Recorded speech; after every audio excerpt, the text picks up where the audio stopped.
Hello guys, welcome back to another video. We're working on the BMW 760 Ally again today, and we're going to be doing a complete coolant flush. Now, I have not long just replaced the water pump and thermostat, and I pretty much just filled up the expansion tank with water, so I need to do a complete coolant flush. It's a good idea to do one of these every 3 to 5 years or so, I would say. It's kind of one of those things that's kind of overlooked a lot. There's no real official service guidelines for, you know, a coolant flush. Some people just never ever change it, and I really don't think that is the way to go. I'd recommend, like I said, to replace it every 3 to 5 years.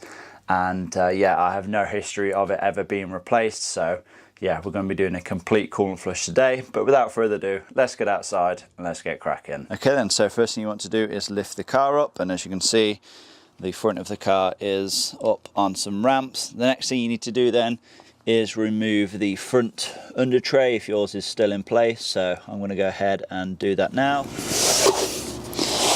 There's the under tray removed then. The next thing that I'm going to do then is fire the engine up, because I want to get the coolant up to operating temperature.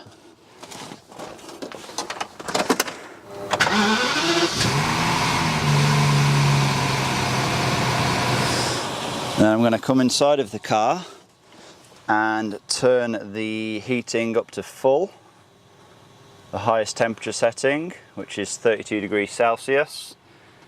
Now, the reason that I'm doing that is because I want the coolant flowing through the heater core, the heater matrix, and I want to try and lift any debris and sediments that may be still in the cooling system. I want to try and get everything out the first time that it comes to draining, so it's important that we get the coolant flowing around the entire system. And once the engine is up to operating temperature, you can go ahead and switch it off.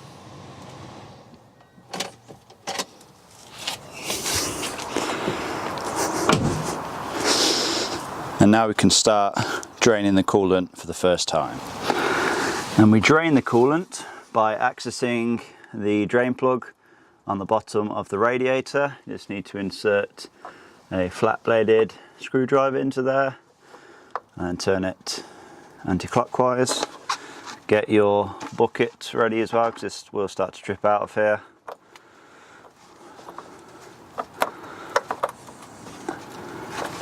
Yeah, we have drippage. There we are. Open that fully up.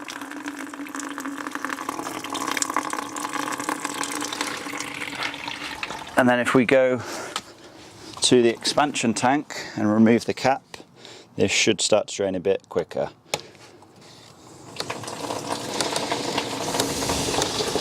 There we are.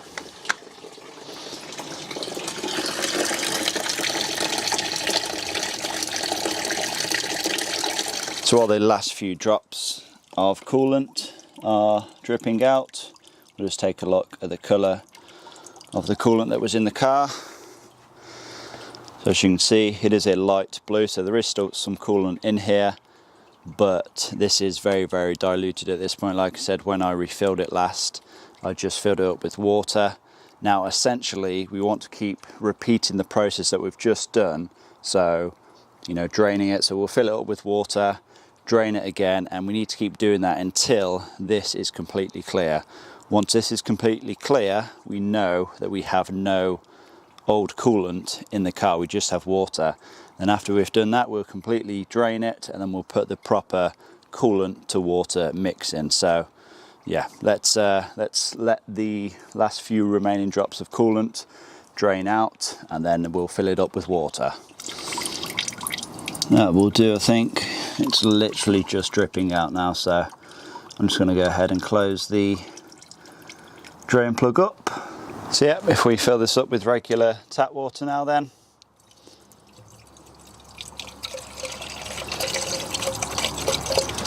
Okay, so the expansion tank is now at the max mark, and I'm actually going to leave the cap off because I know there's a bunch of air in here now. I definitely have not refilled the amount that I drained out, so yeah, there's got to be a lot of air in here now. But again, I'm going to fire this thing up, get the coolant flowing through the heater matrix and all the rest of it, and then just repeat the process again. Drain it, see what colour the coolant is looking like. If it's getting lighter, we know we're heading in the right direction. So yeah, let's get this thing fired up again.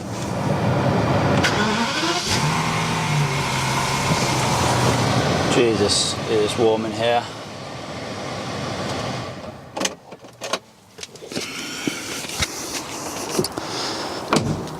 Okay, so the engine is now up to operating temperature.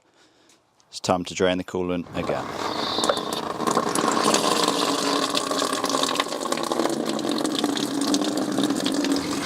Again, it's getting lighter, but we're definitely not quite there yet. And again, we'll switch it off. Jesus, it's warm in here.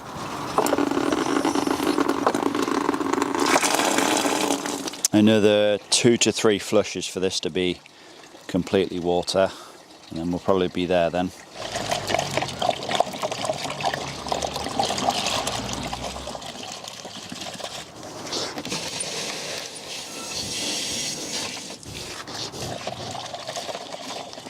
Okay, so I've just done a further 3 flushes, I believe, and I'll just show you the colour of the coolant right now.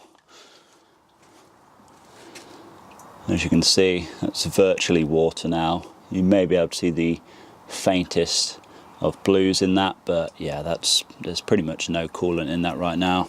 So that's as far as I want to go, pretty much.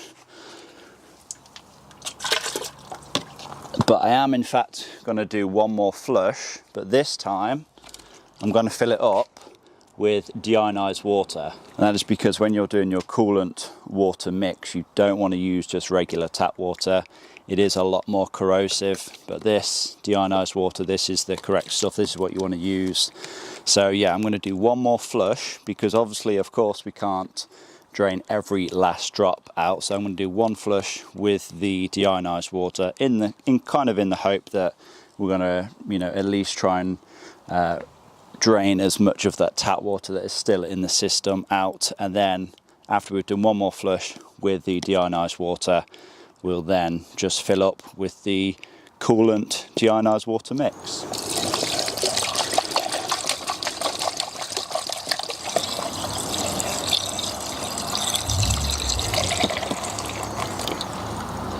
Okay, that's at the maximum mark then. So 3 of these and it's at the max mark now. And you guessed it, let's get the engine fired up.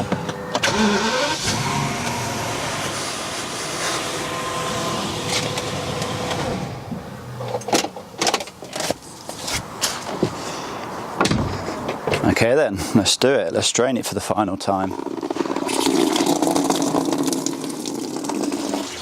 As you can see, there's literally just clear water now. So we have now drained for the final time, and we need to measure how much we have taken out, because I believe the entire cooling system holds around 15 litres. So let's say, for example, this is 7.5 litres in here. We should have 7.5 litres of water still in the cooling system.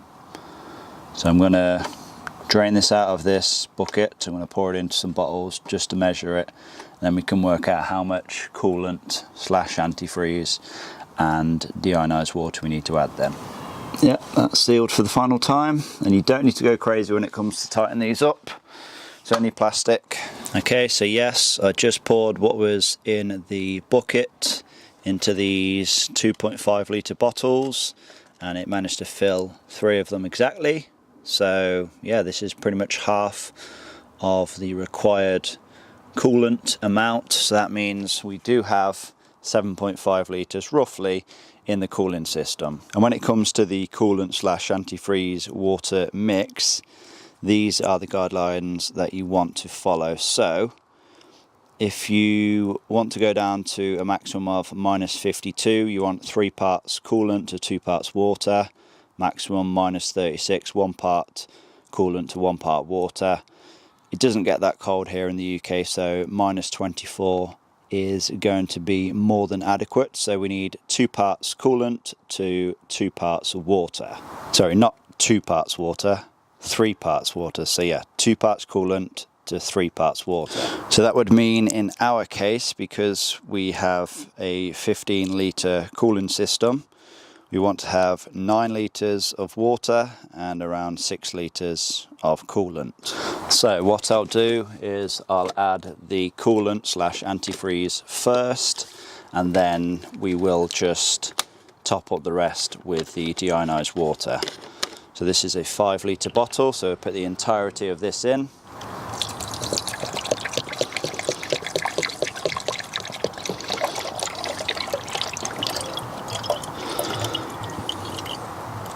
Okay, so that is 5 litres of coolant added, and because we want to make the coolant up to around 6 litres, I'm going to add a bit of this bottle as well.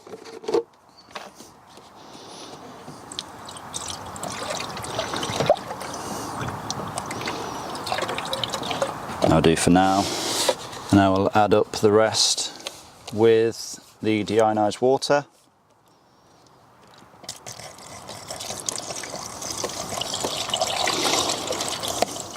As you can see, that is right at the maximum mark now, and I'm actually going to leave the cap off and fire the engine up just to bleed any air out of the system. So let's do that now.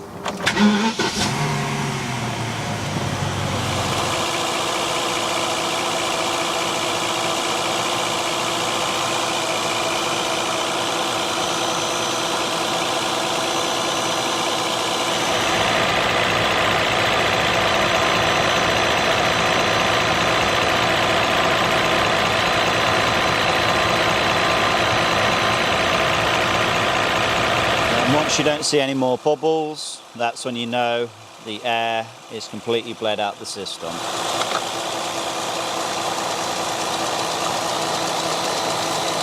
Now that we have let the engine cool down, you can see the coolant level has dropped. So it has dropped below the minimum, so we just need to top this up with a little bit more coolant, a little bit more deionized water, until we get to the max mark. And in here I already have a ready-made mix of 2 parts coolant to 3 parts water. Perfect, right at the maximum mark. Put the cap back on. That is us, pretty much. Job done. Okay then guys, so there we go. That is another job done on the BMW 760 Li. If you're following along at home, hopefully this video has been helpful. And just a quick reminder that, you know, after you have done a coolant flush, it's a good idea for the next few days or week or so just to keep an eye on your coolant level, because there is a chance that there may be a small amount of air still left in, so your coolant level may drop a little bit. So, you know, if it does drop below the maximum, just keep topping it up until you are good. Alright then, I want to thank all of you guys for watching. Please give this video a like, leave a comment down below, subscribe if you have not already done so, and I will see you all in that next one. Peace!